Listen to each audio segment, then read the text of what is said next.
नमस्कार, आप देख रहे हैं यंग भारत न्यूज और मैं हूं आपके साथ ज्योति यादव।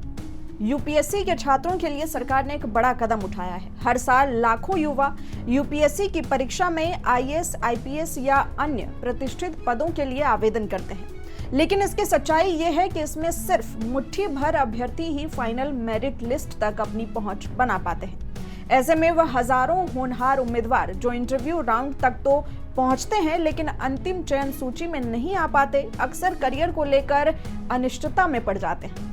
लेकिन अब यूपीएससी ने ऐसे अभ्यर्थियों के लिए भी एक रास्ता निकाला है। दरअसल यूपीएससी का मानना है कि इंटरव्यू तक पहुंचने वाले अभ्यर्थी भी कम नहीं होते हैं, उन्हें सिर्फ एक नया मंच और सही दिशा की जरूरत होती है। प्रतिभा सेतु उसी दिशा में एक निर्णायक प्रयास है जो न केवल सरकारी बल्कि प्राइवेट सेक्टर में भी उनकी पहचान और अवसर सुनिश्चित करेगा।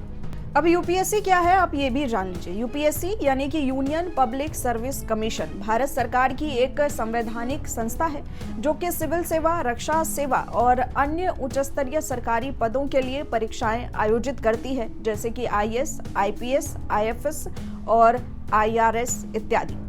संघ लोक सेवा आयोग यूपीएससी ने योग्य लेकिन चयन से वंचित रह गए उम्मीदवारों के लिए प्रतिभा सेतु नामक एक नया पोर्टल दोबारा लॉन्च किया है। ये प्लेटफॉर्म उन अभ्यर्थियों को देश की अग्रणी प्राइवेट और सरकारी संस्थाओं से जुड़ने का काम करेगा जो यूपीएससी की परीक्षाओं के इंटरव्यू राउंड तक पहुंचते थे लेकिन अंतिम मेरिट लिस्ट में जगह नहीं बना पाए।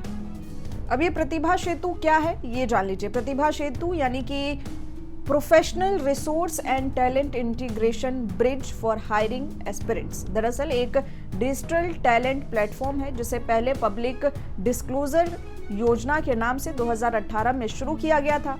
अब इसे पूरी तरीके से नया रूप देकर युवाओं को नौकरी से जोड़ने का प्रभावी जरिया बना दिया गया है।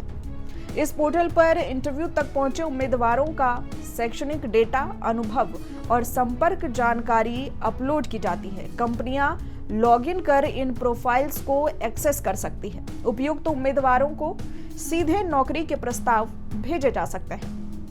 अब तक 10,000 से अधिक उम्मीदवारों के प्रोफाइल इस पोर्टल पर उपलब्ध हो चुके हैं। ये आंकड़ा लगातार बढ़ रहा है जिससे ये देश का सबसे विश्वसनीय सरकारी टैलेंट बैंक बनता जा रहा है। इस पोर्टल के जरिए civil service exam, Indian forest service, central arm police force और engineering service exam, combined geo scientist exam और Indian economic service combined medical service परीक्षाओं के उम्मीदवारों को काफी ज्यादा फायदा मिल सकता है। आपने सुना होगा कि यूपीएससी सिविल सेवा परीक्षा को देश का सबसे कठिन परीक्षा माना जाता है और इसके कई कारण भी है।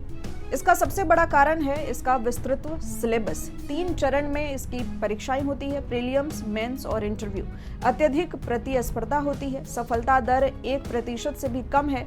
इसमें सिर्फ ज्ञान नहीं बल्कि विश्लेषणात्मक क्षमता, नेतृत्व और नैतिकता की भी जानकारी होनी जरूरी है। हर साल यूपीएससी सिविल सेवा परीक्षा के लिए 10 से 12 लाख उम्मीदवार आवेदन करते हैं, जिनमें से करीब 5 से 6 लाख परीक्षा में ही शामिल होते हैं। यूपीएससी परीक्षा के 3 चरणों को पार कर फाइनल सिलेक्ट होने वाले कैंडिडेट की संख्या लगभग 800 से 1000 के बीच होती है, यानी कि हर साल कुल परीक्षार्थियों का सिर्फ 0.2% से भी कम उम्मीदवार फाइनल मेरिट में अपनी जगह बना पाता है।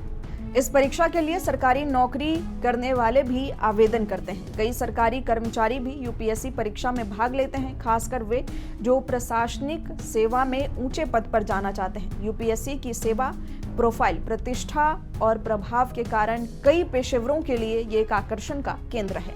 अब इसमें चयन का क्या आधार है, जरा ये भी जान लीजिए। फाइनल मेरिट सूची में शामिल होने के बाद सेवा आवंटन होता है, रैंक के आधार पर, उम्मीदवार की पसंद के आधार पर और रिक्त पदों की उपलब्धता के आधार पर।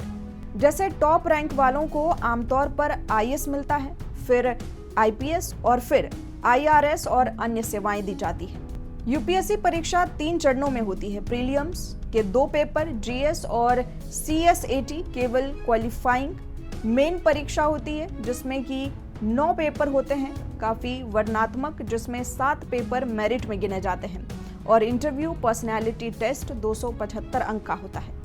अब इन आईएएस, आईपीएस और आरएस सेवाओं में क्या काम होता है, ये सभी अधिकारी क्या काम करते हैं, तो आपको बता दें कि आईएएस प्रशासनिक अधिकारी नीति निर्धारण जिले और राज्य में केंद्र में भी कार्य करते हैं। वहीं पर आईपीएस कानून व्यवस्था, पुलिस प्रशासन और सुरक्षा एजेंसियों में अपनी सेवाएं देते हैं।